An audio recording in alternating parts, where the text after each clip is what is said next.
புள்ளும் சிலும்பினகான் புள்ளரையின் கோயிலில் வெள்ளை விழிசங்கின் பேரரவம் கேட்டிலையோ.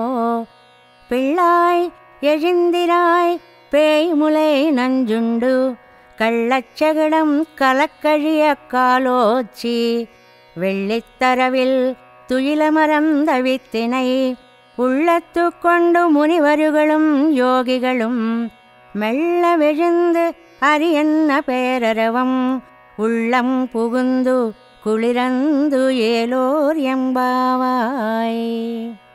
తిరుప్పావైలో మొదటి 5 పాసురాల్లో వ్రతానికి సంబంధించినటువంటి విశేష విషయాలను అందించి 6వ పాసురం నుంచి 15వ పాసురం వరకు 10 రోజులు 10 మంది గోపికలని నిద్ర లేపినట్లుగా భావించి చెప్తోంది అమ్మ.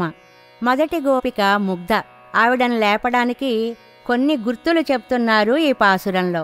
ఓ అమ్మాయి, పక్షులు ఆహార సంపాదనకి బయలుదేరుతున్నాయి. పక్షిరాజైన గరుడుని మీద స్వామి విష్ణుమూర్తి ఎంత ఆనందంగా విహరిస్తాడు.